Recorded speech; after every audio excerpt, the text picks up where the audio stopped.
Alam niyo po, yung paghingi ng tulong is actually a universal need. Lahat ng tao nangangailangan ng tulong at some point in our life. Yan man ay practical na tulong o emotional encouragement, no one is strong enough para sabihing hindi ko kailanman kakailanganin ng tulong. Kaya kapag tayo po ay kumakausap ng ibang tao at kinakamusta natin sila at sasabihin natin, kamusta ka na? At lalo na pag sinabi nilang, I'm fine, kung yung nagsalita Christian, huwag kayo kagad maniniwala. Hindi naman nila gustong magsinungaling, pero may mga sitwasyon lang talaga at problema sa ating buhay na mas madaling sabihing I'm fine kesa I'm not fine. May mga sitwasyon lang siguro sa buhay natin na masyadong personal at problemang masyadong malalim na parang mas gusto ko nang sabihing okay lang ako kesa ikwento ko sa iyo kung bakit hindi ako okay. Which goes to show, mga kapatid, na hindi na natin dapat kino-question, kailangan ba ng katabi natin ng tulong? Obviously, kung hindi mo kailangan ng tulong ngayon, mag-antay ka lang. After 3 months, you might need one. Lahat tayo kailangan at mangangailangan ng tulong, pero ang mas magandang tanong siguro, kapag kailangan mo na yung tulong, kanino ka tatawag para doon sa tulong na iyong kailangan? Because everyone is looking for help. Maaring ikaw ay umaasa ng tulong sa pera, sa koneksyon, sa edukasyon, sa mga relationships ng iyong buhay. But if you're old enough like me, marirealize nyo po na tayo pong lahat ay darating sa tagpo ng ating buhay na marirealize natin hindi sapat ang ating kakayanan. Darating po tayo sa sitwasyon ng ating buhay na ma-overwhelm ka sa tindi ng mga responsibility at sa tindi ng mga pressure sa iyong buhay that you will experience loss of a loved one, loss of a job, loss of a business, loss of an opportunity, at kapag ikaw ay nawalan, kapag ikaw ay natanggalan, siguradong madidiscourage ka, mapo-frustrate ka, or even worse, for some of us, tayo ay magluluksa. Everything that you have dependent on ay para bang tinanggal ng ating Panginoon. Inabandona ka ng mga parehong taong inasahan mong tutulong sa iyo. Yung pakiramdam mo, lahat na lang tinanggal ni Lord. Lahat na lang nawala sa iyo. Kabuhayan, kalusugan, kaibigan, and is it as if you feel like you are flying without wings.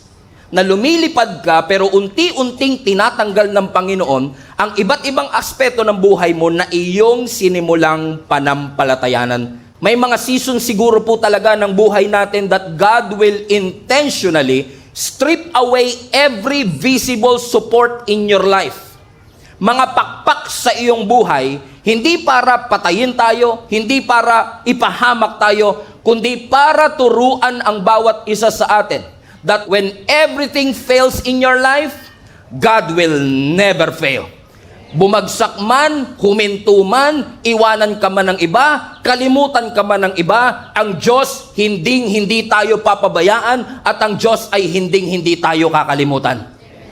Alam niyo po, ang mga ibon kailangan ng pakpak para lumipad. Ang eroplano, kailangan niya hindi lang ng pakpak, kundi magandang engineering para siya ay makalipad. Napansin niyo ba, mga kapatid, kapag tinanggalan mo ng pakpak ang ibon, hindi na siya makakalipad. Kapag tinanggalan mo ng pakpak ang eroplano, hindi ka na makakalipad. Na minsan, iaalaw talaga ng Panginoon na tanggalin ang mga safety net sa ating buhay. Tatanggalin ng Panginoon ang mga pakpak natin para ma-realize natin na wala tayong pwedeng sandigan, wala tayong pwedeng paniwalaan, kundi ang ating Panginoon lamang. Naalala niyo po ang mga Israelites nung sila ay naglalakbay mula Ehipto patungo ng Promised Land? 40 taon silang nasa wilderness. Wala silang farm. Hindi sila lumaki sa farm. Wala silang wells, wala silang balon, wala silang supermarket. Pero ang Diyos out of nowhere nag-provide ng manna from heaven na nag-sustain sa kanila. Wala silang supermarket, walang Pure Gold, walang KFC, walang Jollibee. Pero kahit mawala ang natural ways to provide, laging may supernatural na pamamaraan ng ating Panginoon. Si Elijah sa panahon ng tagutom na siya din ang nag-declare. Ang sabi ng scripture, pinapunta siya ng Panginoon sa isang brook at araw-araw, twice a day, naghahatid yung raven ng pagkain at meat sa kanya.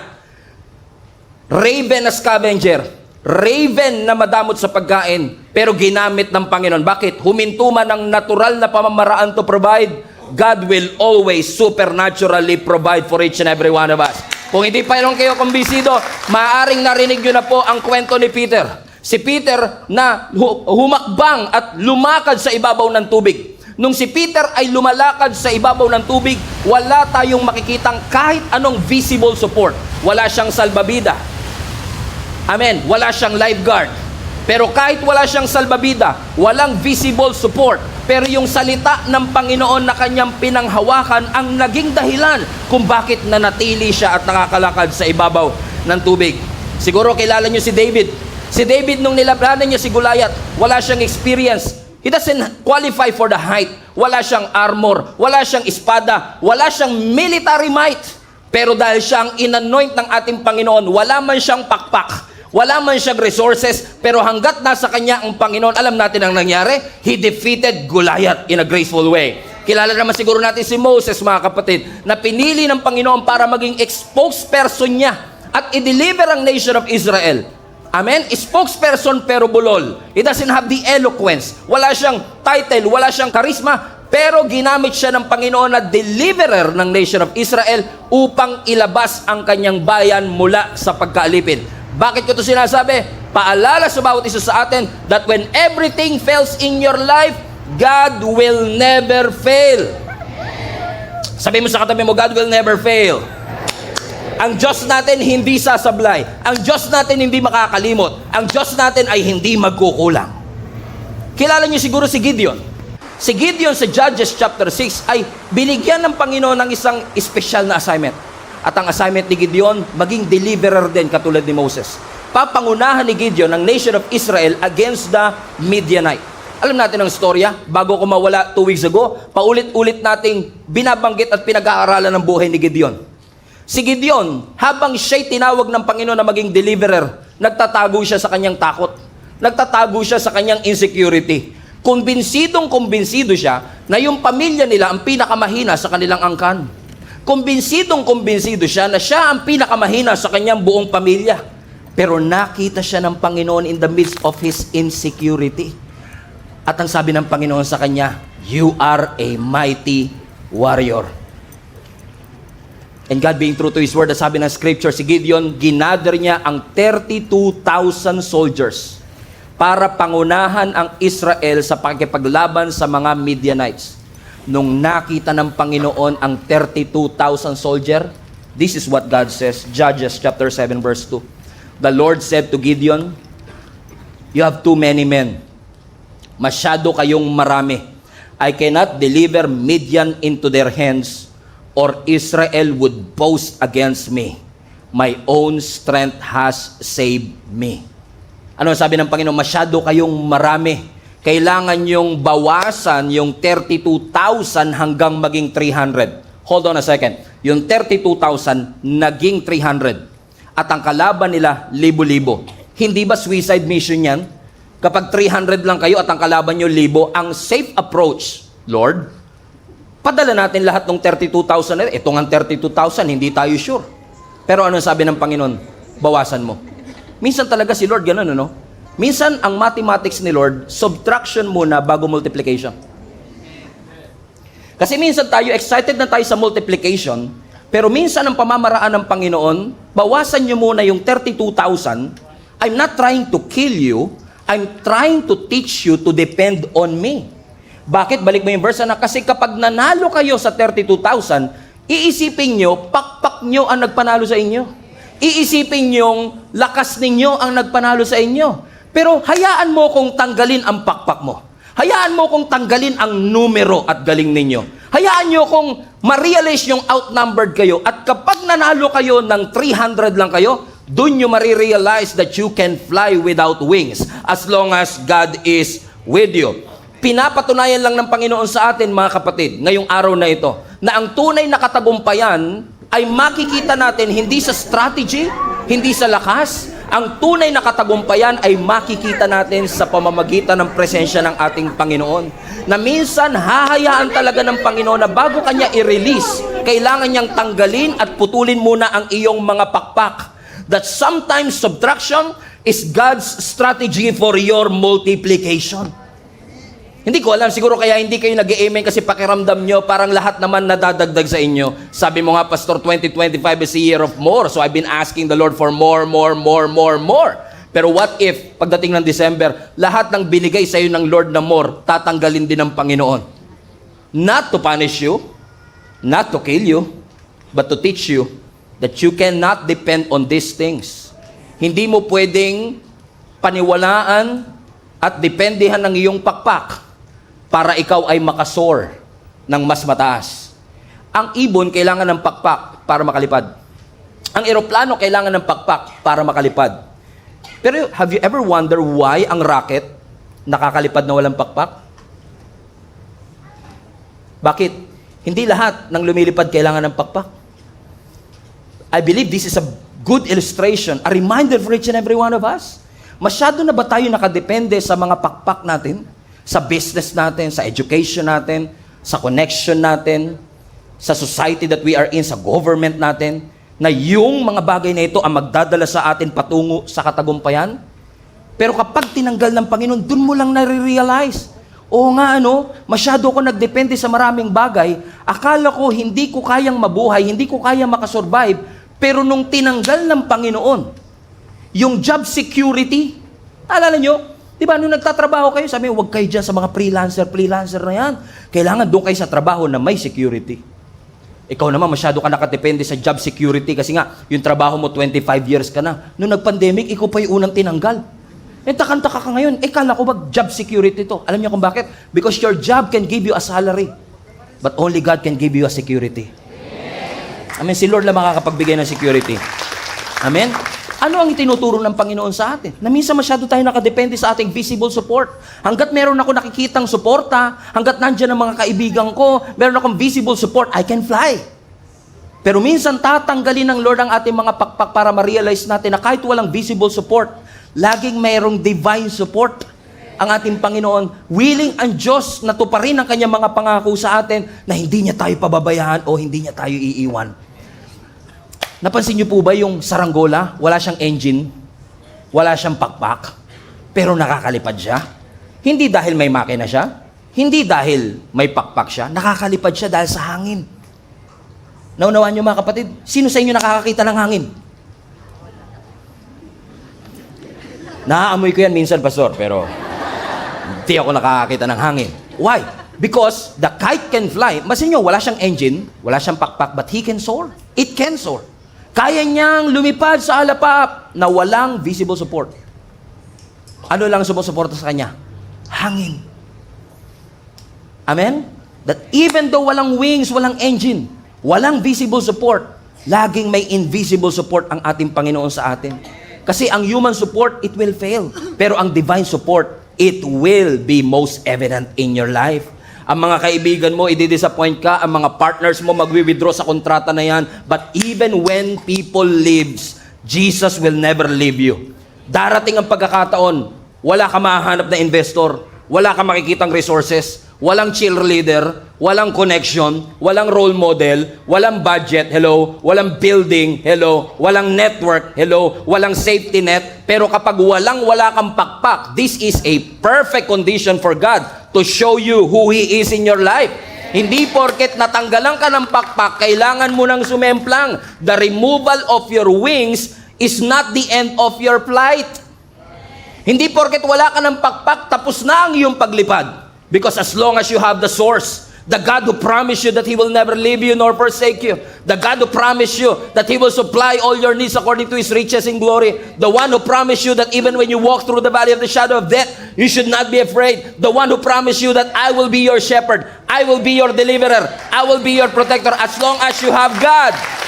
Masubtract na ang lahat as long as I have the source. Lord, thank you. Pagkatapos ng subtraction, sigurado may multiplication. Hallelujah. Alam niyo, ito nga yung paradox niyan eh. Diba? Tayo minsan, nagpipray tayo sa Lord, Lord, dagdagan mo. Diba? Sabi ni Pastor Siping kasi, 2025 is a year of more. Dagdagan mo naman yung lakas ko, Lord. Dagdagan mo naman yung kaibigan ko. Dagdagan mo naman yung pera ko. Kunti, malungkot po yung zero sa bank account ko, nag-iisa. Dagdagan mo naman ang connection. Di ba? Yun yung paradox minsan, di ba? that if we want multiplication, Lord, give us more. Give us more. Pero what if I tell you, mga kapatid, na ang mathematics ng Lord for multiplication is not just adding more, but subtracting more so that God will multiply the less that you have. Minsan sabihin natin, parang kailangan ko pa ng extra kaibigan, extra tao, extra connection. Kailangan ko ng mas malaking pakpak para mas maging mataas ang aking paglipad. Ang sabi ng Panginoon, alam mo, ang kailangan mo, hindi malaking pakpak, kundi malaking pananampalataya sa akin. Kasi minsan, bago ka iangat ng Panginoon, huhubaran ka muna niya. Bago ka paliparin ng ating Panginoon, tuturuan ka muna niyang magtiwala sa Kanya. But are you willing to trust God kahit na babawasan muna ni Lord bago niya i-multiply? Katulad ng mga sculptor. Di ba yung mga sculpture? Correct me nga, sculpture. Di ba? Di ba yung mga nag-sculpture? Di ba? May mga clay yan o putik. I don't know kung ano yung ginagamit. Di ba? Putik. Para makakreate siya ng isang masterpiece. Hindi pwedeng dagdag lang siya ng dagdag ng clay. Right? Mapapansin niyo sa mga sculpture, para magkaroon ng hugis yun, malaking bloke yun, pero kailangan niya magbawas. He has to subtract. He has to eliminate something. Nga na minsan masyado nating ina-idolize yung mga blessing, kaya yung blessing naging idol na. But what if the very thing that you celebrate, God will eliminate? For you to be able to experience multiplication. Yun, mahirap yun. Kasi pag tinatanggal na, teka, baka kulangin ako ng clay. Baka kulangin ako ng putik. Pero minsan doon sa gitna ng kakulangan, doon nahuhugis ng Panginoon yung ating destiny. Napansin niyo ba that when you have less, you trust God more? Pag konting-konti ang meron ka, mas malaking-malaki ang pananampalataya mo. Remember those moments na walang-wala ka talaga? Ni Jollibee, hindi kayo makabili, pang okasyon lang talaga. Naalala mo yung lalim ng panalangin mo na may kasamang iyak at uhog? Now all of a sudden, after 15 years, after 20 years, after 4 decades, nakatapos ang iyong mga anak, magaganda ang kanilang mga trabaho, you will able to travel to different parts of the world and you forgot the very moment that you're grateful for dun sa less. I'm not saying it's wrong, pero napansin niyo ho ba na minsan mas maigting, mas malalim ang relationship natin sa Panginoon kapag walang-wala tayo? Hindi ko naman pinagpe-pray kay Lord na mawalan kayo. Hindi ko pinagpe-pray sa Panginoon na mag-subtract ang inyong buhay. Pero gusto ko lang ipaalala sa inyo.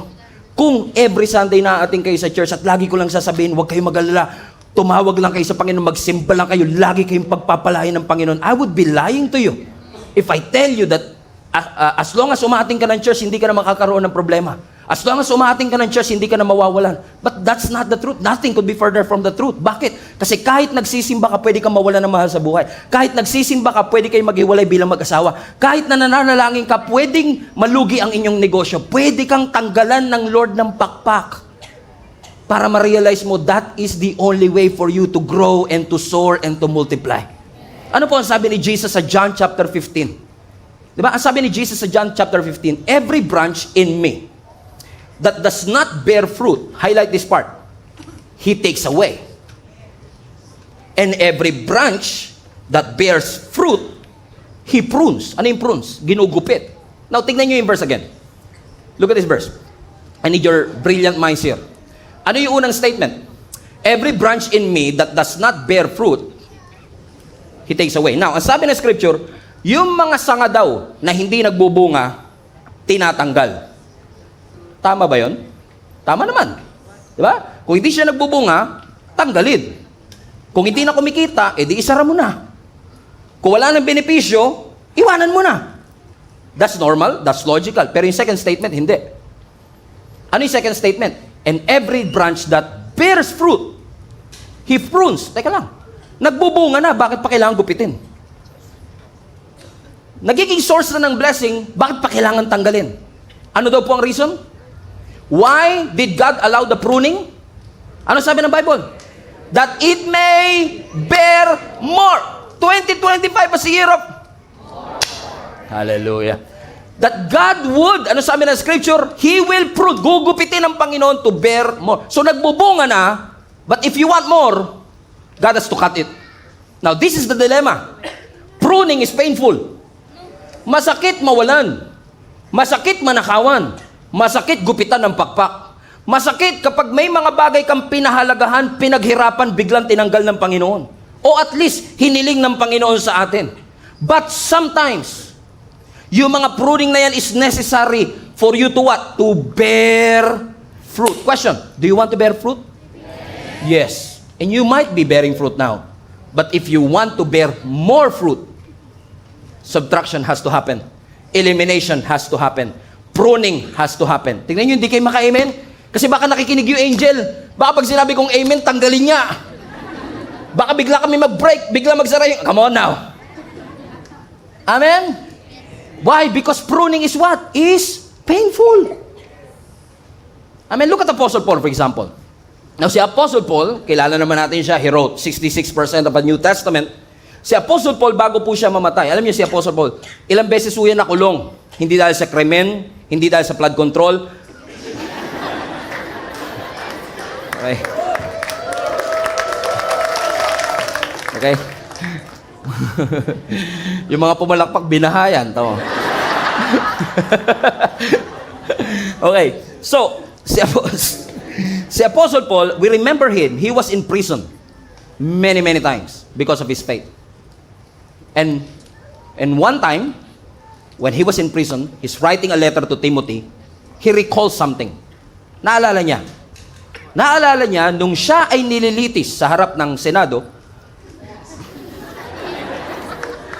okay, na nung hinarap si Apostle Paul sa harap ng mga religious court, nung tinignan niya ang kanyang kaliwa, tinignan niya yung kanyang kanan, wala siyang kasamahan sa church, wala siyang kaibigan, pakiramdam niya, nag-iisa siya.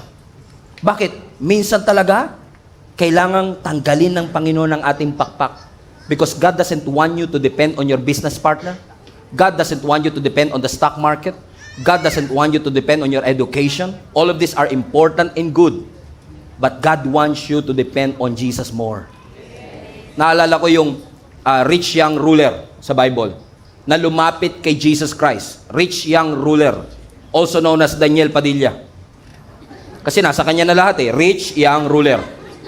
Okay, nasa kanya na lahat eh. Rich, ibig sabihin nasa kanya yung wealth. Young, ibig sabihin nasa kanya lahat ng oras.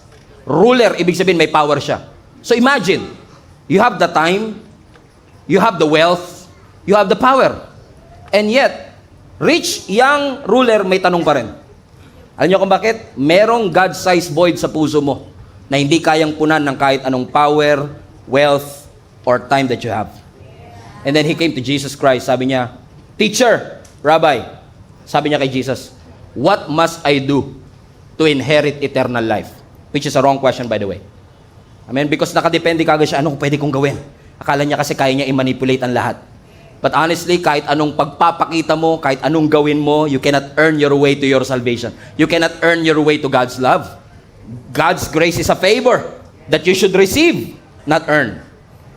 So, pero mali ang kanyang tanong. Sabi niya, what must I do to inherit eternal life? Alam mo, sabi ni Jesus sa kanya, ibenta mo lahat ng ari-arian mo. Subtraction. Correct? Mayaman siya eh. Nasa kanya na ang lahat. He is bearing fruit. Pero sabi ng Lord, benta mo. Prune?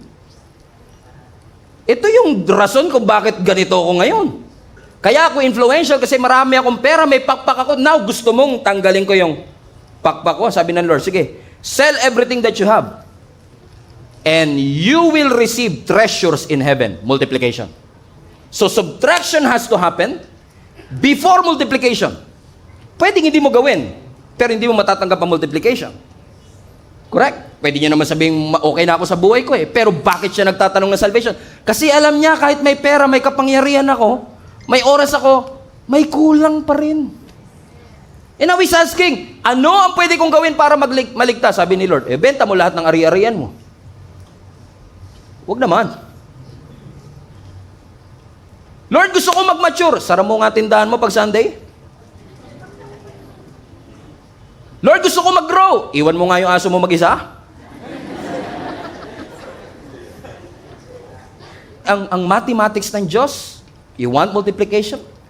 You have to subtract. Nasanay kasi tayo mga Christian minsan, yung parang dagdag lang ng dagdag. I need more blessing, Lord. I need more anointing. I need more wisdom. Maganda lahat yun. Pero kung dagdag ka lang ng dagdag, wala kang binabawas, walang paglalagyan. Come on now. So gusto mo bang lagay lang ng lagay si Lord, hindi mo na masalo sa dami ng karga mo? You have to let it go first. Analyze what you have. Analyze your baggage. Maganda libro yan, ha? Baggage. Parang magandang libro isulat yun, no? Na kailangan. Tanggalin mo ang mga bagahe mo para ikaw ay malayang makasunod sa ating Panginoon. Ano sabi niya? Okay, if you really want to receive that salvation, are you willing to sell everything? Ano sinasabi ng Panginoon? Are you willing na isubtract ng Panginoon ang lahat? Willing ka mabawasan ng followers? Willing ka mabawasan ng project? Willing ka mawalan?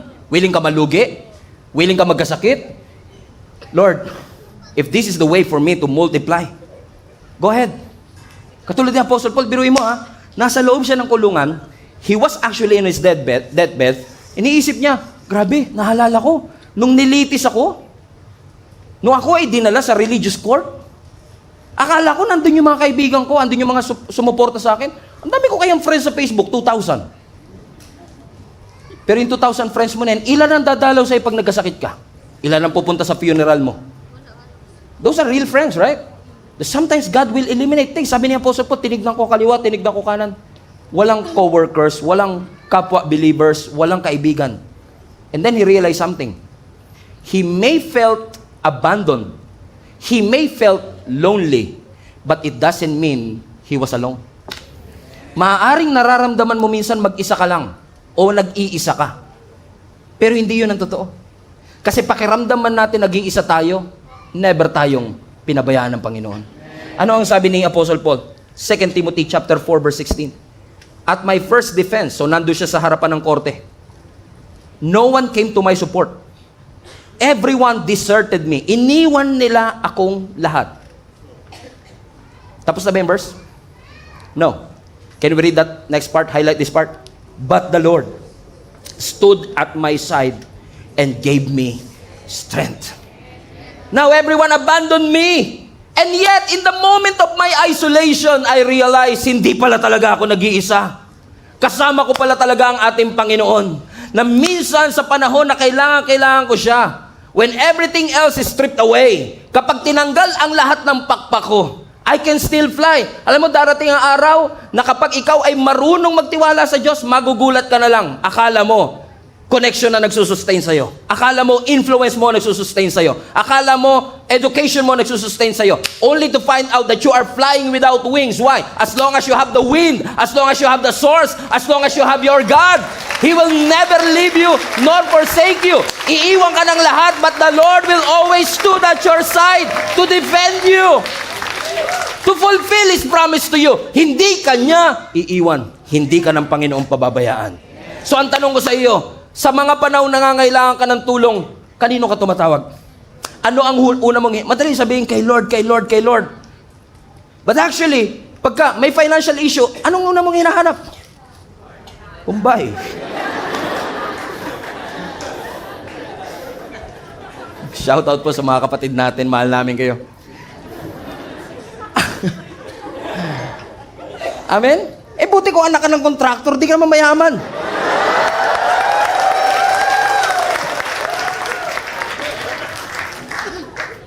Naghahanap ka ng visible support. Magugulat ka na wala na pala akong pakpak.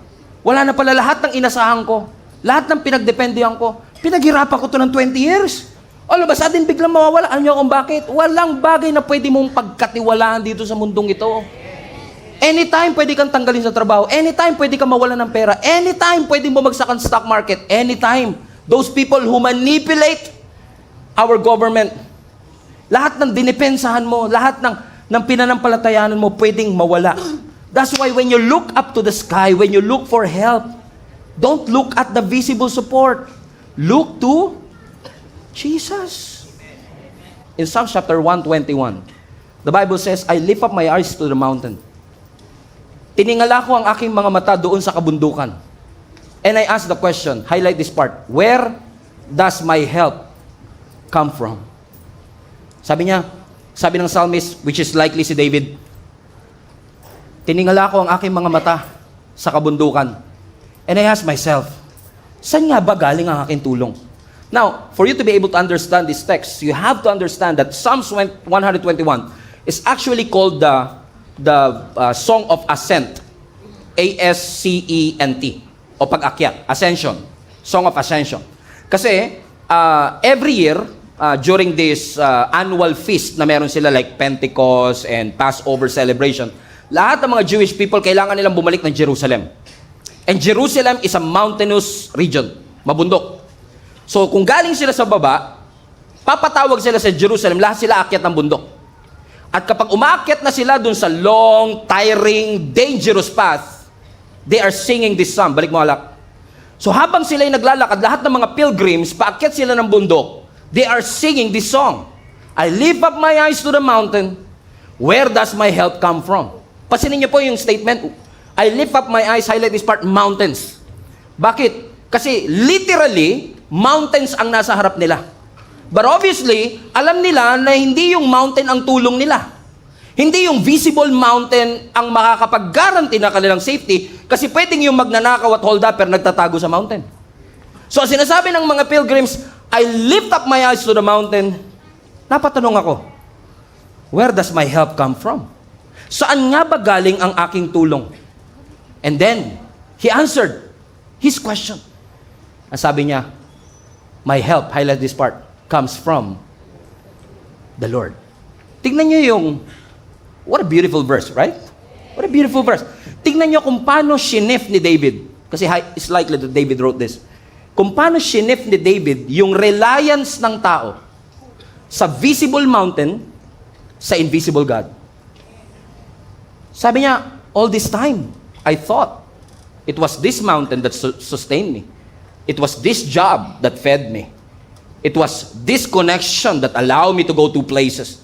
That it was my diploma that allowed me to experience what, all along I realized, teka lang, hindi pala itong mga visible support. Magandang may pakpak. Pero when I look up to the mountains, I realize, my help comes from, not from my bank, not from my government, not from my education. My help comes from the Lord, which is invisible. So ang tunay na tulong hindi mahahanap sa geography. Ang tunay na tulong hindi makikita sa politics or human effort. Ang tunay na tulong na kailangan mo, divine.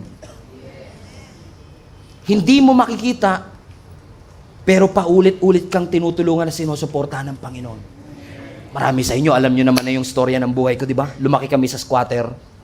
Dumating ang napakaraming pagkakataon na nagsabi ng yes ang tatay ko sa Panginoon. I still remember nung I think I was grade 3, grade 4 at this time. Tanghalian yun, pinatawag kami ng nanay ko. And by the way, this is a true story. God is my witness. Pinatawag kami ng nanay ko. Sabi niya, kakain na tayo ng tanghalian. Pagdating ko sa lamesa namin, may kanin, walang ulam. Pero may mantika at toyo. Eh dahil bata ka, hindi ko naman alam na yung mantika at toyo, yun na rin yung ulam nyo. Pero alam nyo, sabi ni Nanay Sita sa akin, pray ka na, anak. And I prayed. Is it as if may ulam na paparating? Lord, maraming po salamat sa grasyang ito na nasa aming harapan.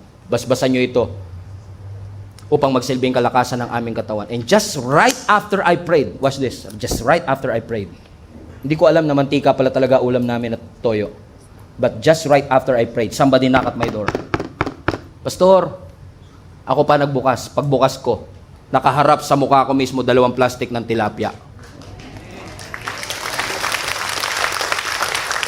Bakit? Sabi niya, nag-fishing po kasi ako parang pinapabigay po ni Lord, wala naman po kasing kakain ito sa amin. What a timing, by the way. I believe that's not a coincidence. And then that moment I realized, when I look up to the mantika, when I look up to the toyo, where does my help come from? Where does our food come from? Our food comes from the Lord. God will provide. Everybody say, God will provide. God will provide. God will provide. God will provide. Sa pananaw ko, mantika at toyo na lang ang solusyon, pero ang Diyos may ibang paraan. Hinihiling mo lang at pinagpapasalamat mo pang tanghalian, pero binigay ng Lord sa'yo pang 3 araw na ulam. Bakit? Hindi mo pwedeng asahan ang tao, ang society, pero lagi mong pwedeng asahan ng Panginoon. He's going to provide always. Amen? Yung mga bagay na akala mo, hindi malulugi, meron pa tayong future proof, siguraduhin natin in the future, it will stand the test of time. Good, sure. But many people does that. You remember Titanic, right? Sino sa inyo familiar sa Titanic? Dahil kay Jack and Rose. No. Are you familiar with Titanic? Alam niyo yung Titanic, na mas kilala lang kay Jack and Rose, no?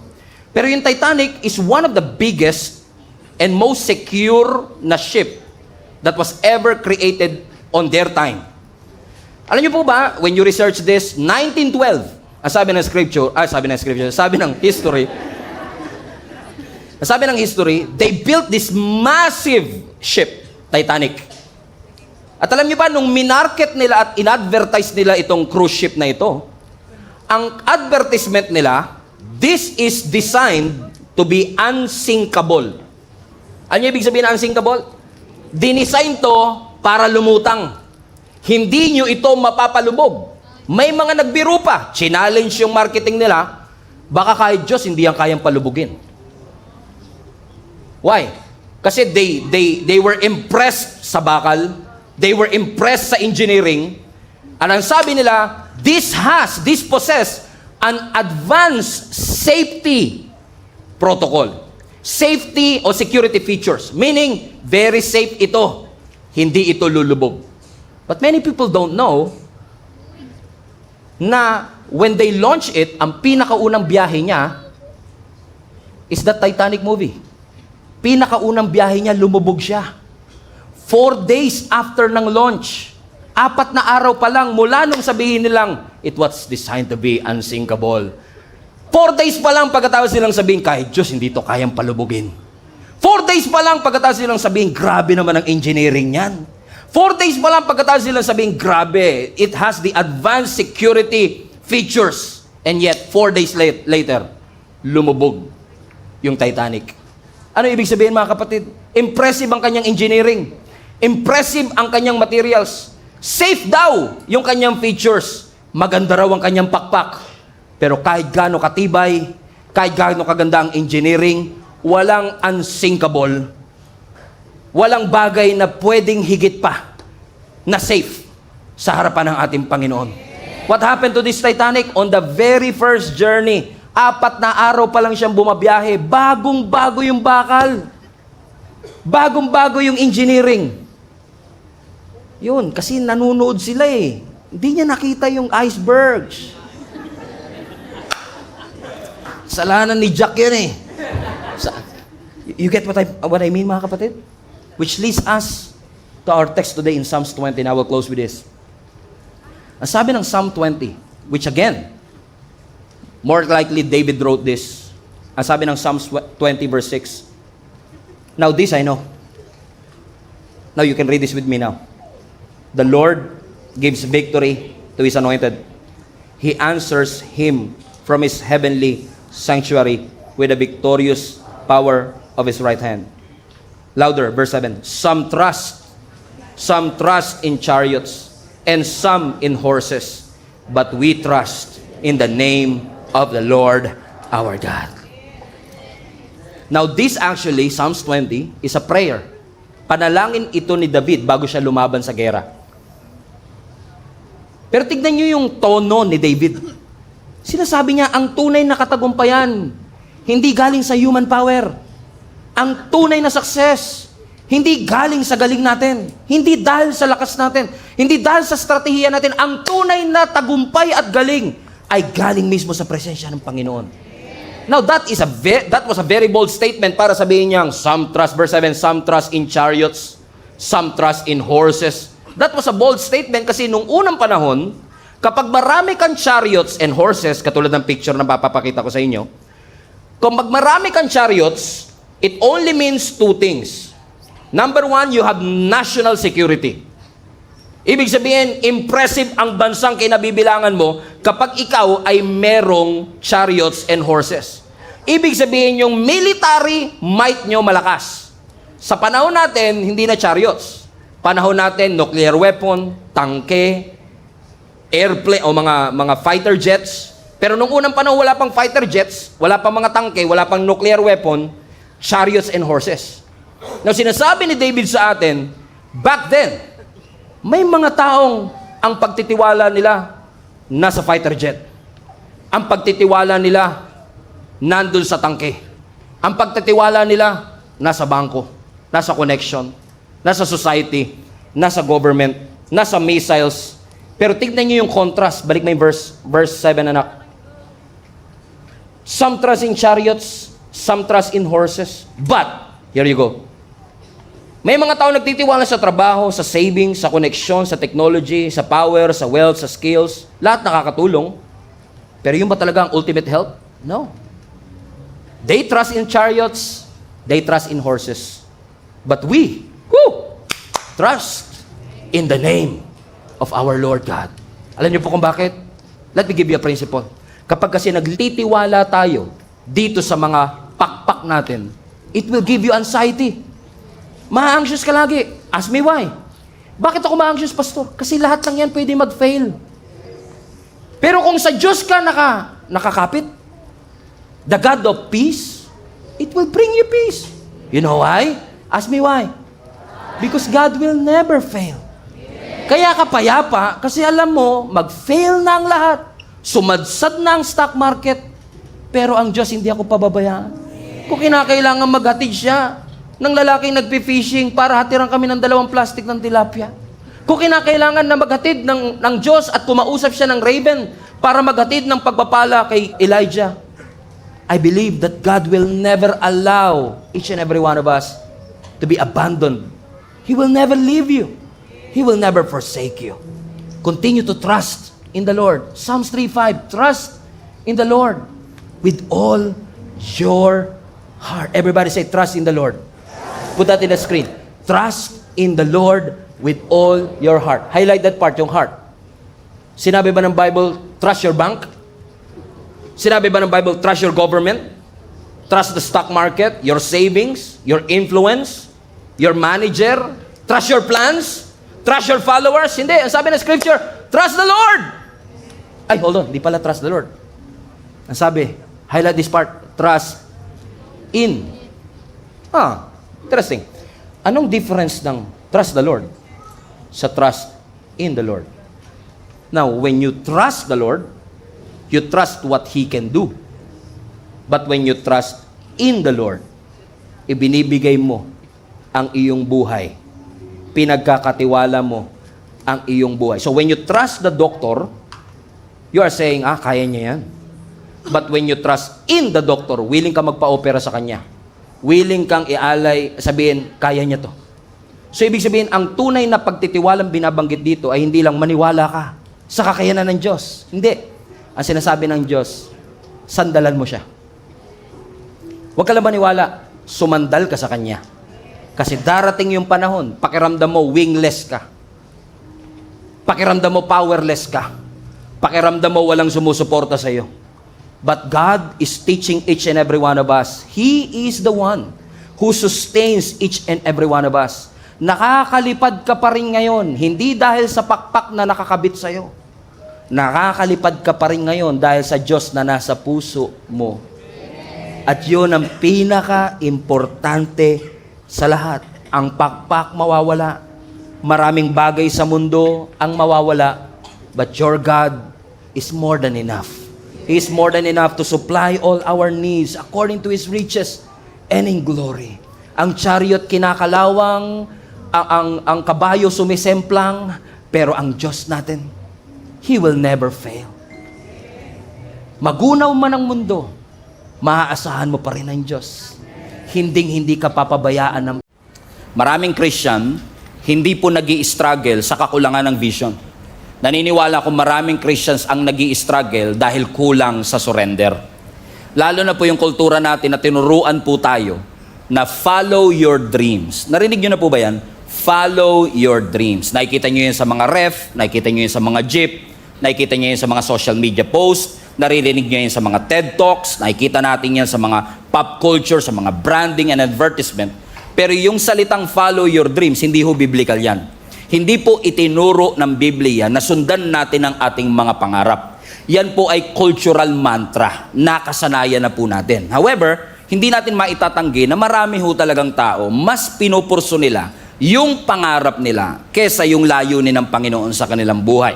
No wonder marami pong mga tao today successful pero parang hindi nakakapagpahinga. Napansin niyo ho ba na maraming tao, they have the money, marami silang pera pero nawawalan ng meaning ang kanilang buhay.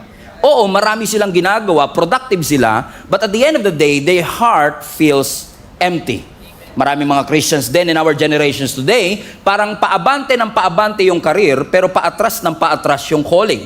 Something is wrong. Ang puso natin nangangarap, pero kailangan natin maunawaan at mapaalalahanan na ang buhay natin may purpose.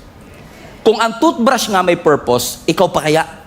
Kung ang ilaw nga may purpose, ikaw pa kaya? Ang toothbrush, ang purpose niya, ipanglinis ng ngipin. At least siya, alam niya ang purpose niya.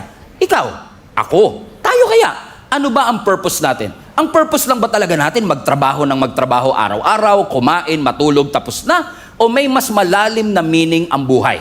Ang purpose ba natin, uminhale ng oxygen at mag-exhale ng carbon dioxide? At pagkatapos nun, tapos na, mamamatay tayo, mawawala tayo dito sa mundo, at pagkatapos nun, tapos na ang ating buhay. Nagkakaroon po ng problema kapag yung purpose natin at yung plano natin ay nagko-compete with each other. Pag yung plano mo sa buhay at yung purpose ng Panginoon nagkaroon ng pagbabangga, ibig sabihin, hindi alam kung sino ang dapat mauna, marami ang nagre-resulta sa burnout. Bakit nababurnout? Bakit ko sinabi na posibleng ma-burnout ang isang tao na hindi niya alam kung ano ang kanyang ipaprioritize? Because it's possible for us to dream outside God's design. Okay, let me repeat. It's possible for a Christian to dream outside God's design. But you can never fulfill your purpose outside of God. Okay? So pwede kang mangarap na labas sa disenyo ng Panginoon, pero hindi mo magagawa ang purpose ng Diyos kung tatanggalin mo siya sa iyong buhay. Bakit to? Ang pangarap nagbabago. Naalala ko, many years ago, na-share ko yan, nasa YouTube pa yata eh. Isa sa mga pangarap kong sasakyan, BMW. Pero nung nalaman ko yung presyo, e-bike lang, okay na pala ako. Kasi di ba, napansin nyo, ang pangarap nagbabago siya eh. Ang pangarap seasonal siya. Ang pangarap negotiable siya. At karaniwan ng mga pangarap natin ay powered by our desire. Anong ibig sabihin? Kumbaga, kaya ka nangangarap, nagdi-desire ka. Halimbawa, nagdi-desire kang yumaman. Nagdi-desire kang sumikat. Hindi masama ha? Nagdi-desire kang maging komportable. Nagdi-desire ka na yung mga anak mo makatapos ng pag-aaral. Nagdi-desire ka magkaroon ka ng influence at hindi lang ikaw ang nai-influence. Ganun ang pangarap eh. Usually, powered siya and motivated siya. Ito ang gusto ko. Pero ang purpose iba. Kung ang pangarap driven siya, ito ang gusto ko, ang purpose ina-assign. Ang purpose by design. Ibig sabihin ng ina-assign, hindi ikaw ang pumipili ng purpose mo. Sa pangarap, ikaw eh. Pero sa purpose, hindi ikaw pipili niyan. Ang pumipili ng purpose mo, yung lumikha sa'yo. So, posibleng ang pangarap mo yumaman, pero ang purpose mo maglingkod. Okay? Posibleng ang pangarap mo maging sikat, pero ang purpose mo maging steward, sumunod, to build other people, o dalhin ang ibang tao pabalik sa ating Panginoon. Kumbaga, sa pangarap, laging sinasagot yung tanong na, ano bang gusto kong mangyari sa buhay ko? Pangarap yan eh. Pero kapag purpose, bakit ba ako nilikha ng Diyos in the first place? Ano ba ang reason kung bakit ito nangyayari? A few months ago, I discussed a message about, I think that is our anniversary Sunday, I discussed about the value and the importance of a potter and a clay. You still remember that? Na si Lord, siya ang humuhulma sa atin at tayo naman ang kanyang clay. Balikan nga natin yung verse sa Isaiah chapter 64 verse 8. Ang sabi ng Biblia, yet you, Lord, our Father, everybody read this with me, we are the clay. Sino yung we? Tayo. Tayo daw po ay putik. Tayo daw po ay clay. Pero sino ang pattern? Si Lord. Siya ang ibig sabihin ng pattern, siya yung naghuhulma doon sa clay. At dahil siya ang naghuhulma, ano sabi ng last part? We are all the work of your hand. Ibig sabihin, ganito lang kasimple, no? Tayong lahat, sumusunod lang kung ano ang gusto nung pattern na naghuhulma sa atin. Komprende? Sino ba ang pattern? Si Lord. Sino ba ang clay? Tayo. So kapag ba inassign ka ng Diyos, ako ang potter, ikaw ang clay, control ba yon? Hindi. Manipulation ba yon? Hindi. Binabalik ka lang sa disenyo mo. You are created to follow God's design. Halimbawa, yung clay ba magiging bowl o magiging cup? Sino magdi-decide? Yung potter. Ibig sabihin, walang kaalam-alam ang clay, basta siya sunod lang siya ng sunod. Pag iniikot siyang gano'n, sunod lang siya ng sunod. So kapag sinabi ng potter na, magiging bowl ka, ikaw magiging jar ka, ikaw magiging cup ka, wala siyang magagawa. Now, pwedeng mangarap yung clay. At sabihin niya, gusto kong maging espada. Yan. Halimbawa, yung clay sabi niya, habang inuulma siya, Sir, pwede ba akong maging espada? Pwede kang mangarap, pero nakadetermine pa rin yung future mo doon sa pattern mo. So, ibig sabihin, walang problema mangarap. Pwedeng mangarap ang clay na pwede siyang maging sword. Pero ang tanong, yung clay ba nakadesign para maging espada? No, hindi siya nakadesign para maging espada. Ang espada kayang mag-cut. Ang clay, hindi niya kaya yon. So kahit anong effort ng clay, hindi niya magagawa yung bagay na hindi niya design. Sino sa inyo nangangarap makalipad? Sarap nun, di ba? Kung magkakaroon ka ng superpowers, isa sa mga superpower ko, Pastor, gusto kong makalipad ako. Pero ang tanong, pangarap mo makalipad, gusto mong makalipad, pero nakadesign ka ba para lumipad? Hindi. So kapag tinangka mong lumipad, hirap ka. Imposible pa nga eh. Tama, andyan pa ba kayo? Tama. Pero yung hirap ka, madali sa ibon. Kasi yung ibon, design talaga siya para lumipad. Meron na ba kayong nakitang ibon na nag-enroll sa flight school? Halimbawa, gusto kong matutong lumipad. Okay? Paglipad 101. Ayan. May ganyan ba? May lesson ba ang ibon para sa... Wala. Kumbaga, nung ipinanganak siya, kahit hindi niya pa na-try lumipad, once na pinakawalan siya dahil built-in sa kanya yun. Effortless ang paglipad. Halimbawa, ang isda, design siya para sa tubig. Wala kang makikitang isda na nag-e-enroll sa swimming school. Walang isda na nag-swimming lesson. Lahat ng isda, naturally, based on design, bigla na lang silang lumalangoy. So, ibig sabihin, kung ang ibon lumilipad, ang isda lumalangoy, hindi mo pwedeng pagbaliktarin. Bakit? Ang isda, unless flying fish, pwedeng makalipad, pero for a while nga lang eh. Pero yung ibon, hindi mo siya pwedeng palanguyin at hindi siya makaka-create ng hininga doon. Pero, pagkapaliparan ng usapan at ibong ka, kayang-kaya ko yan. Pero kung palanguyan ang usapan at isda ka, walang problema. Bakit? You don't try to become what you already are. Hindi mo ini-effort na matutong lumangoy kung dinisenyo ka talaga ng Panginoon sa tubig. Naunawaan niyo sinasabi. Bakit? Depende sa design ng Diyos. That is why, kapag may design, ibig sabihin may designer. Napakalalim nun. Tama? Lahat ng design, ang may pakana niyan, yung designer. So kung tayo ay may design, ang tanong, sino ang designer ng buhay natin? Sino ang nag-design na para ka dito, si Pastor Stephen ay para dito, kasi yes, pwede mong turuan ang ibon para lumipad. Pero sa totoo lang, kahit hindi mo siya turuan, bigyan mo lang siya ng space, lilipad siya. Ang isda, hindi mo kailangan turuan lumangoy. Ilagay mo lang siya sa tubig, matututo siya lumangoy. Bakit? Yun ang kanyang desire. Hindi siya kailangan mag-effort. And I realize one thing. Kaya maraming tao ngayon ang pagod, anxious, pressured, hindi dahil mahirap ang buhay. Kaya tayo pagod, kaya tayo pressured, kaya tayo anxious, kasi kumikilos tayo na labas sa design ng Diyos.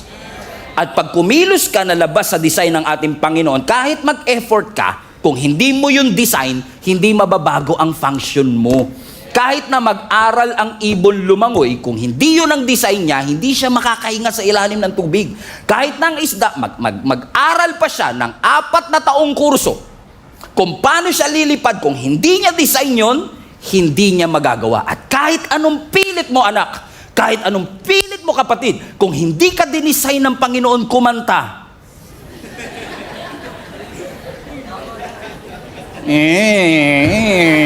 Pastor, gusto kong kumanta. O sige na, gusto mong kumanta, pero tanongin mo, gusto ba namin? Yun muna ang tanong sa... Sabi mo sa katabi mo, wag mo na pilit. Sabi mo, parang hindi nyo sinabi Amen? Kasi, halimbawa, kung talagang hindi ka kumanta, pag nag-effort kang mag-aral, may improve ba performance mo? Yes, may improve ang performance mo, pero hindi mo marere-write ang design ng Panginoon sa iyo. Even though you try harder, you work harder, you train longer, you push deeper, you can never do what God has not designed for your life. Kaya kung maraming mga tao ngayon ang pagod, pressured, and anxious, not because life is hard, but because you are operating beyond God's design, posible kaya mga kapatid na maraming tao these days na pagod na pagod. May mga kalala ba kayong ganyan na pagod? And usually, pag may mga kilala tayong napapagod, ano ang usual temptation? I need to motivate this person. I need to challenge these people. Pero what if hindi talaga motivation ang kailangan niya? Kundi ang kailangan niya, alignment. Nawala siya sa design, kailangan mo siyang ibalik dun sa alignment. Ibalik siya. Saan ba talaga siya tinawag ng Panginoon? Kasi pag pinipilit mo, mapapagod ka talaga eh. Amen ba mga kapatid? For example, sino sa inyo nag-exercise? Exercise, ganito. Exercise, di familiar no? Pastor naman kasi December, ngayon talaga natin pag-uusapan yung exercise. Di ba pag nag-exercise kami, treadmill na tinatawag, no? Sa treadmill, tumatakbo ka dyan. Kahit gaano kabilis ang takbo mo, after 1 hour, nandun ka pa rin. Kahit pagpawisan ka, nandun ka pa rin. Bakit? Sweat doesn't guarantee progress. Sweat doesn't give you direction. Hindi porket pinagpawisan ka dahil sa effort mo, mabibigyan ka niya ng direksyon. Hindi porket pinagpawisan ka dahil sa effort mo, ay aabante ka na. Bakit? Hindi siya designed for that. Amen? Katulad natin, kahit anong training natin, kahit anong effort natin, nagwo-work lang ang training, nagwo-work lang ang effort kapag siya ay under sa design. Kilala niyo si Moses? Si Moses, ang calling ng Panginoon sa kanya, he's going to be a deliverer, a leader. Everybody say leader. Si Moses, magiging leader siya ng nation of Israel, but Moses ran away from leadership. He tried to run away. Now question, yung effort niya bang tumakbo doon sa pagtawag ng Diyos, nabago ba yung pagtawag ng Diyos? Hindi. Kahit anong takbo mo, kung nakadisenyo ka para doon, hindi mo matatakbuhan. Kahit na natatakot ka mawawalan ako ng kaibigan, natatakot ka mawawalan ako ng negosyo, natatakot ka mawawalan ako ng trabaho, kung yon ang design mo. Yung nakatayo sa harap nyo, takot din ako mawalan before. Takot ako mawalan ng trabaho, takot ako na hindi magkaroon ng magandang future. Pero kapag ka yun ang design ng Lord, hindi mo siya matatakbuhan. Si Jonah, for example. Binigyan si Jonah bilang propeta ng isang assignment para siya ang magbigay ng balita sa Nineveh. Anong ginawa ni Jonah? The runaway prophet. Come on now. Anong ginawa ni Jonah? Tumakas sa Panginoon. Question, nung tumakas ba siya, nabago assignment niya? Hindi! Kahit na tumakas ka, hindi magbabago assignment mo. Sabihin mo sa katabi mo, parang ikaw tapi ka. Amen? Kahit anong takas mo, kahit anong iwas mo, pag yun ang assignment mo, mapapagod ka lang, magbabayad ka lang, tatagal ka lang, pero hindi mo matatakasan ang pagtawag ng ating Panginoon.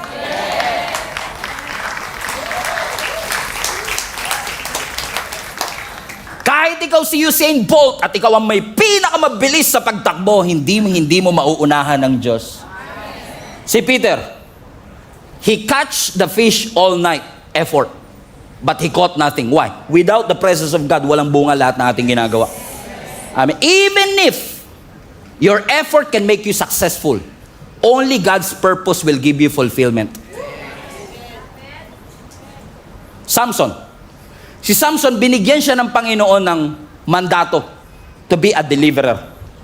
Siya ang gagamitin ng Lord to deliver the nation of Israel against the Philistine. Pero may ibang pangarap si Samson.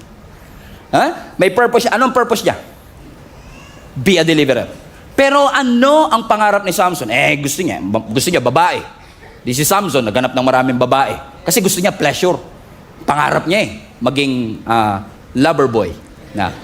Samson the lover boy. May pagmamalaki naman kasi physically talagang malakas Ang mga babae, impress sa kanya, pero yun ba ang purpose kung bakit siya pinalakas ng Panginoon? Para lumapit ang babae sa kanya? Hindi. Kaya siya pinalakas ng Panginoon para maging tagapagligtas. Hindi para ikulong ang iba sa kanyang pag-ibig at pagmamahal. Medyo corny yun, pero sige, tinawanan nyo naman. Pasok na rin. Amen? Bakit? Nangarap siya ng pleasure, nangarap siya ng admiration, nangarap siya na siya magkokontrol sa kanyang buhay. Binigyan ako ng Lord ng kakaibang lakas, pero gagamitin ko to sa iba. Eh ano nangyari? Alam natin ang sinabi ng storya, di ba? Judges chapter 13 hanggang 16. Ano sabi ng scripture? Nung ginupit ang buhok ni Samson, birth paid ba yan, sir? Oh, birth paid pa yan. Birth paid pa rin to. Nung ginupit ang buhok ni Samson, ang sabi ng Bible, nawala sa kanya ang kanyang lakas. Pero ang question, nasa buhok ba talaga ang kanyang lakas? Hindi. Kasi, kaya siya nawala ng lakas, hindi dahil umiksi ang kanyang buhok, kundi dahil iniwanan siya ng presensya ng ating Panginoon. Bakit? Kakahabol niya ng gusto niya, nawala sa kamay niya yung tunay na kailangan niya. Presence of God. What good is it that you gain the whole world but forfeited your own soul? What good is it na nakuha mo lahat ng magagandang bagay sa mundo, nabili mo ang pinakamahal na kama, pero hindi ka pa rin makatulog? Ang dami-dami niyong pagkain, wala kang gana. Why? Because food doesn't guarantee appetite. A good bed doesn't guarantee a good sleep. Vacation doesn't guarantee rest. Lalo pag ikaw magbabayad, hindi ka talaga mapapahinga. Kasi maya't maya, pambayad. Sabi mo sa katabi mo, vacation pa more. Amen?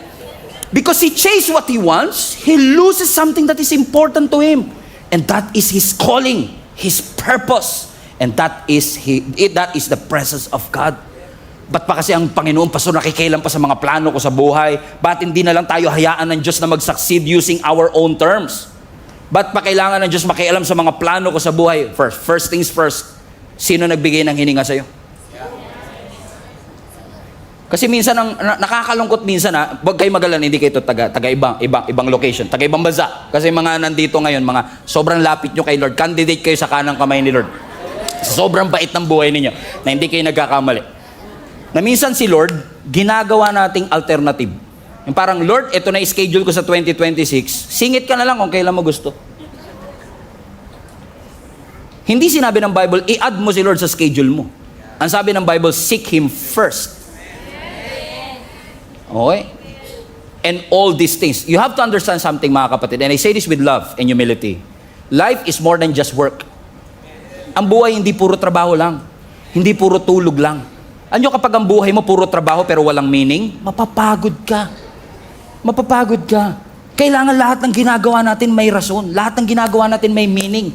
Kasi pag may meaning ang isang bagay, na-appreciate mo. Pag may meaning ang isang bagay, may malalim na dahilan. At pag may malalim na dahilan, kahit pagod ka, ipahinga mo, babangon ka. Pero pag exhausted ka na, pag empty ka na, yun ang pinakadelikado sa lahat. Pag empty ka na, mahirap na yun eh. Kasi wala ka ng drive, wala ka ng soul, wala ka ng motivation that you forfeited your own soul. And don't think for a moment na kapag may hiningi ka sa Diyos at hindi niya binigay, sasabihin mo kaya hindi binigay ni Lord yun, baka masyadong malaki yung dreams ko. No, God is not intimidated with your big dreams. Walang pangarap ang tao na mas malaki pa sa ating Panginoon. Kahit yung pinakamalaking pangarap mo, maliit yan sa harapan ng Panginoon. Kung maliit lang pala, Pastor, ba't di binibigay ng Diyos? Hindi binibigay ng Diyos yan dahil masyadong malaki para sa Kanya. Hindi binibigay yan kasi masyado siyang maliit kung ikukumpara sa purpose mo. Sabihin mo sa katabi mo, don't settle for less. Anong ginagawa natin? Habol tayo ng habol sa mga pangarap natin. Napansin nyo ba yung pera kapag hinahabol nyo, lalong tumatakbo? Tuwan-tuwa ka, sabi mo, malapit na yung 13-month pay. Wala pang 13 hours. Ubus sa at least dumaan, Pastor. Kakahabol mo ng pangarap mo, mag-isa ka na lang. Sino magsusustain sa'yo pag nagsosolo ka kakatupad ng pangarap mo? Akala mo ba madaling to pa rin ang pangarap? Hindi madaling to pa rin ang pangarap. Kaya nga po siya pangarap eh. Hindi siya madaling to pa rin. So kung tutuparin mo siya mag-isa, pag kailangan mo ng tulong, sino tutulong sa'yo? Wala. Mag-isa ka. Sino magsusustain sa'yo ngayon? Mag-isa ka din. Pero pag ang pinurso mo purpose, God is committed to have a responsibility for your future. So, hindi ikaw magsusustain sa sarili mo. Ang Diyos mismo ang magsusustain sa iyo. Amen? I did not do this in previous service and I've done this illustration a lot of times but I will do it anyway. Okay? Kasi ang mga pastor naman paulit-ulit. If you have a Bible, open to Psalm 23 verse 6. Ang sabi ng scripture doon, blessings and mercy shall follow you all the days of your life and you shall dwell in the house of the Lord forever. blessings and mercy. Sino sa inyo gusto nyo ng blessing? Ulitin ko, sino sa inyo gusto nyo ng blessing? Sino sa inyo gusto nyo ng mercy? O dahil gusto mo ng blessing, hinabol mo. Gusto mo ng blessing, pinangarap mo. Pero yun ba ang design? Sabi ng Bible, blessings and mercy shall follow you. For example, si Jenny tawagin ko, pinakamaganda babae sa balat ng lupa.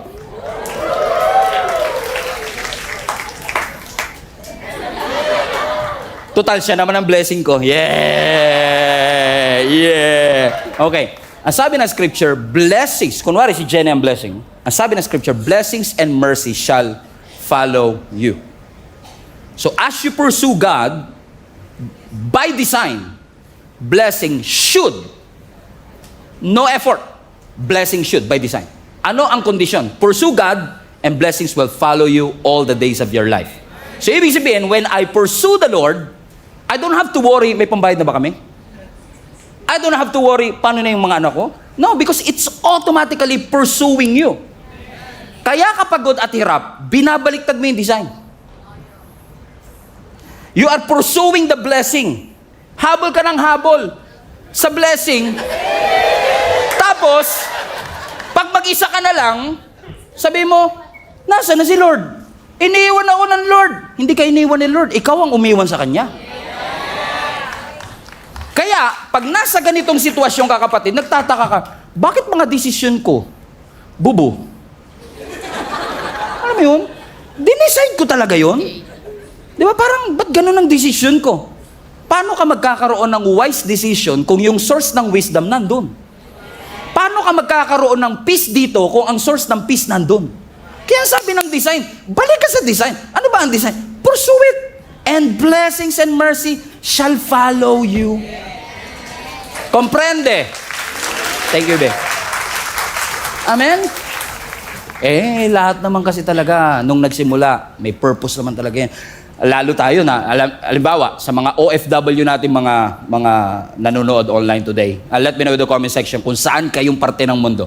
Just for us to have a clear picture of as to how many people have been working abroad. Maaaring may kakilala ka nagtatrabaho sa abroad. Especially kung Christian yung nagtatrabaho sa abroad. Bago yan umalis dito sa bansa, nanalangin niya kay Lord. Sabi niya, Lord, aproban niyo lang yung visa ko. Maglilingkod ako sa iyo hanggang wakas. Actually, Lord, para mapatunayan ko seryoso ko, yung kalahati ng sweldo ko. Yan, Lord, 50-50, Lord, kalahati ng sweldo ko, itutulong ko para sa construction ng Gia Kamanaba Worship Hall. Ibig sabihin, karamihan ng umalis, missionary. May mission. Tama? Pagdating. Napalitan yung mission ng paano ko aasenso. Yon. Hindi masamang umasenso. Hindi masama. Ako nga, ina-advocate ko. Ipanalangin, di ba? Almost every week, pinagpe-pray ko, umasenso business ninyo. Walang problema sa pag-asenso. Pero ang problema kasi, 2 years ka na ron, 2 years ka na ron, okay. 2 years ka na ron, pero imbis na yung calling mo nag-upgrade, appliance mo nag-upgrade. Hindi ba sama na ma-upgrade ng tulad kayo, kakabili nyo lang ng oven this week dahil sa bonus nyo eh. Bumili kayo ng rep na 2-door. Diba? Walang problema. Pero teka lang, ano ba talaga ang purpose? Ba't mo siya pinag-pray in the first place? Hindi ko kasi nung nangako ka naman kay Lord, wala naman ako dun eh. Kaya ikaw lang naman yung nangako. Hindi kita pinilit na mangako kay Lord. Ikaw ang nangako kay Lord. Sabi mo, Lord, ibibigay ko ang buhay ko sa iyo. Kaso, pagdating doon, nakalimutan mo na yung assignment mo. Nakalimutan mo na ang purpose mo, why you are there in the first place. Kaya parang dati, hindi kayo tatagayban church to, no? Kaya parang sinasabi mo, Lord, gamitin mo ko, Lord, gamitin mo ko. Nung meron ka na ng mga pangarap mo, Lord, i-maintain mo to, Lord, i-maintain mo to. Pero where was God when you are planning for all of these things? Was that even included? For example, dito sa church, may mga sitwasyon dito na minsan magtataka ka talagang totoo yung love is blind eh. Alam niyo ibig sabihin? Pag kinilig talaga, hindi na nakikinig. May kilala ba kayong gano'n? Yung pag kinilig na, wala nang kinig-kinig yan. Tuloy yan, tuloy, di ba? So, dito, talagang minsan alam mo yung mga red flag na, alam mo na ano eh, di ba? May problema, yung ganyan. Pero minsan, pag in love ka, di mo napapansin yun. Kaya kailangan mo ng mga kaibigan na magsasabi sa'yo na, hinay-hinay ka, pag-pray mong mabuti yan.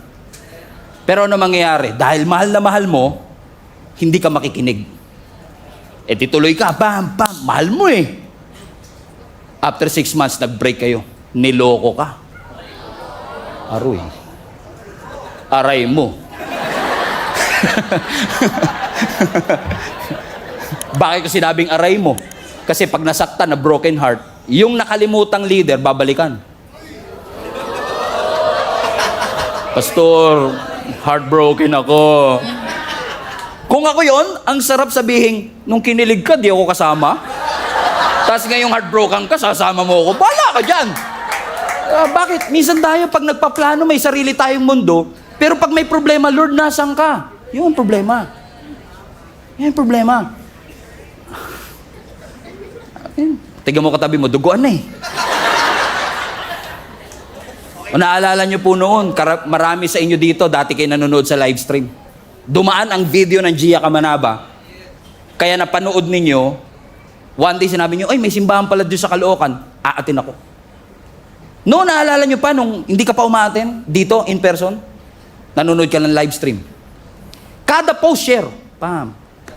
Kada may post, pupusuan mo yan. Pam. At kahit online yung service, nanonood ka lang online ha, yung puso mo, present na present. Present eh. Tapos nakaating ka in person. Present ka na ngayon in the flesh, pero absent naman yung commitment. Something is wrong. Napansin nyo? May nagbabago eh. Question, nagbago ba sa service natin?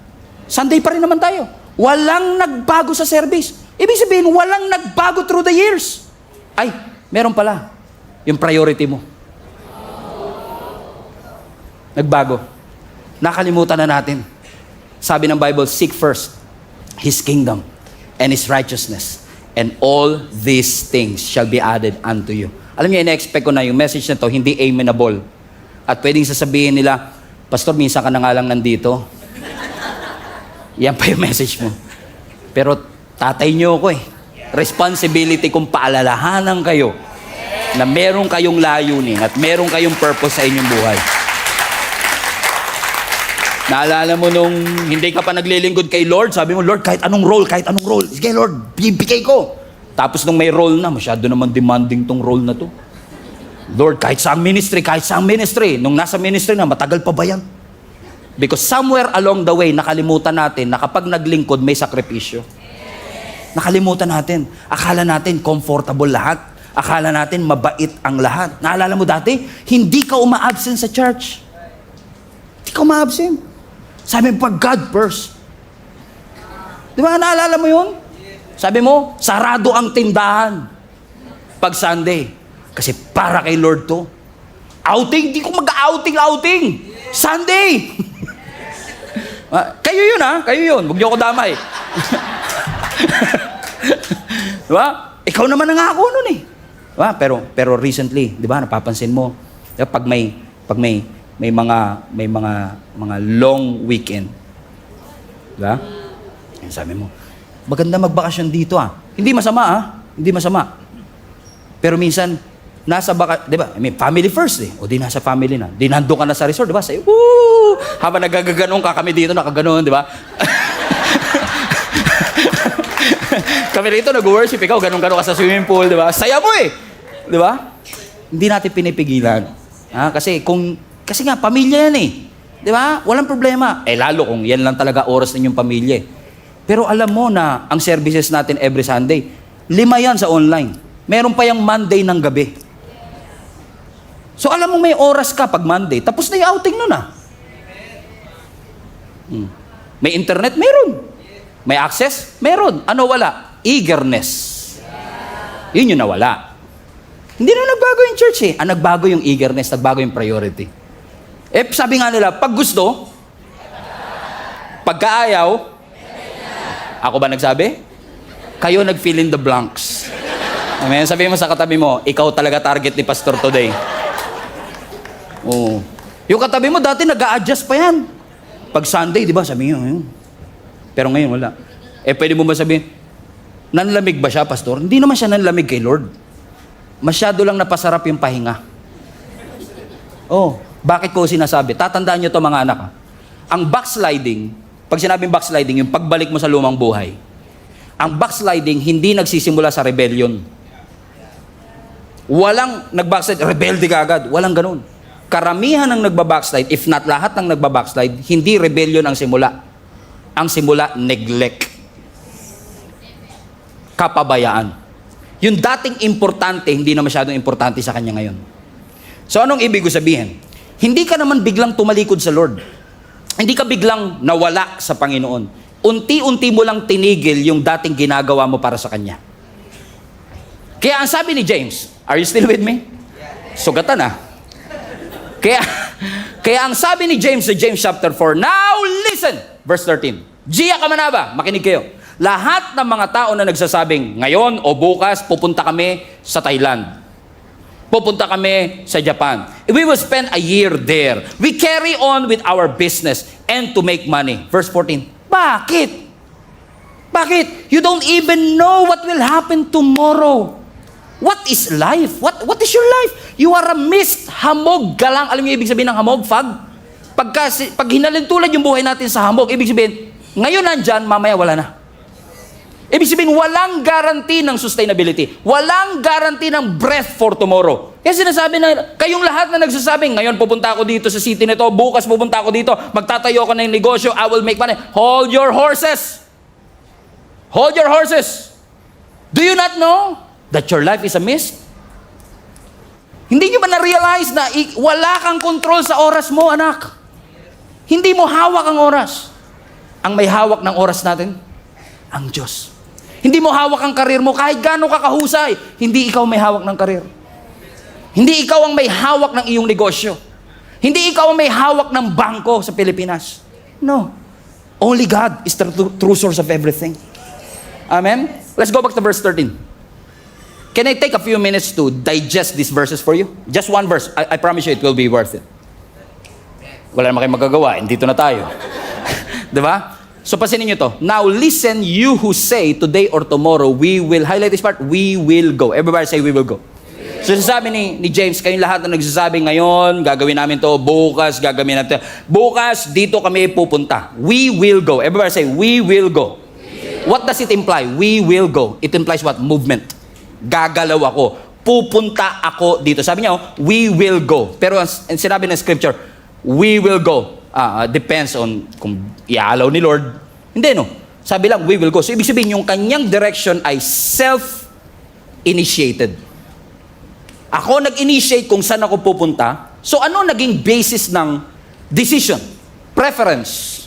Ano naging basis ng decision? Opportunity. Ano naging basis ng kanyang decision? Ambition. Discernment. Pag tinignan mo, we will go, mukhang confident. Pero may submission ba? Come on? May submission ba kay Lord? No. Next, we will go to this or that city and spend, highlight this part, spend a year there. Ano ibig sabihin ng spend a year? Bakit hindi sinabing spend month or I will spend my day there?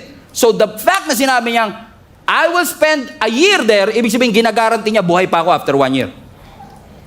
And that is an illusion, my friends. Illusion siya na ikaw ang may hawak ng iyong oras. You don't hold your future. You don't hold your time. Time is not a right. Hindi nating karapatan bigyan ng Diyos ng oras. Mercy ng Diyos kung ba't buhay pa tayo. Grace ng Lord kung bakit pa tayo nandito. Regalo ng Diyos ang oras. At kung regalo siya, dapat siyang i-steward. Dapat siyang i-manage ng tama para sa kanyang kaluwalhatian. So kasi sinasabi, we will go and we will spend 1 year there. Let's continue. And we will carry on with our business. Ibig sabihin, ina-assume mo na kapag nag-effort ka sa negosyo, magsasucceed ka. So, ibig sabihin, ang skills mo, nasaan ang tiwala? Sa sarili. Nasaan ang tiwala? Sa network. Nasaan ang tiwala? Sa experience. Productive, pero nag-pray. And last, sabi doon, and we will make money. Everybody say, make money. So, ibig sabihin, nag-business, eto naman ngayon ang resulta. Now we have the money. So, ibig sabihin, hindi lang siya confident na buhay pa siya after 1 year. Posibleng may confidence din siya sa resulta that if I work hard, I will earn money. Hindi siya sinabing there's a possibility that I will earn money. Is it as if like money is a right? No, it is a mercy of God. So what will happen kung makakakuha ka ng pera pero hindi mo ipinanalangin? What will it develop in your heart? Di ba pride? Di ba? It will develop pride in you kasi isipin mo, it is my skill. It is my network. It is my connection. Is God condemning money? No. Hindi kinokondemn ng Lord ang pera. Nire-rebuke ni James at ng Diyos yung entitlement sa ating puso na we think that it is because of our skills and connection that we have all of this. We don't. Only through His grace, meron tayo nito. So ano ba sinasabi ni James? Ibig sabihin, Pastor, hindi na ako magpaplano? No. Hindi against ang Lord sa planning. Against ang Lord sa pride. Against ang Lord sa entitlement. So kinokorek ng Lord, hindi yung plano. Ang kinokorek niya, anong tono ng plano mo? Asan ang Diyos sa plano mo? Asan ang Diyos sa iyong mga pangarap? Against ba ang Lord sa negosyo? No. Against ba ang Lord sa wealth?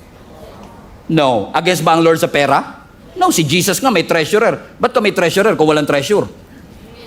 So God is not against wealth. Amen? Ang Diyos hindi siya against. Against siya kapag yung success mo self-sufficient. Feeling mo, ikaw ang may pakana. So anong nangyari? Si Lord ngayon, consultant na lang.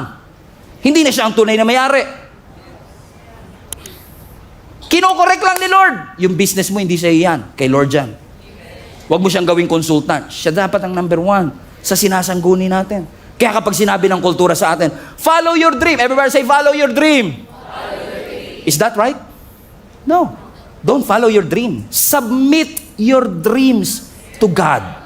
Huwag mong sundan ang pangarap mo. I-submit mo ang mga pangarap mo sa ating Panginoon. Kasi, yes, ang Diyos hindi siya against sa pangarap. Si Joseph nangarap, si Daniel nangarap. Hindi against ang Diyos na ikaw ay mangarap. Pero ang sinasabi lang ng Lord, yung pangarap na meron ka, i-offer mo sa Panginoon. Yung pangarap na meron ka, i-submit mo sa Diyos. Question, sino sa inyo willing mag-submit ng inyong mga dreams sa ating Panginoon?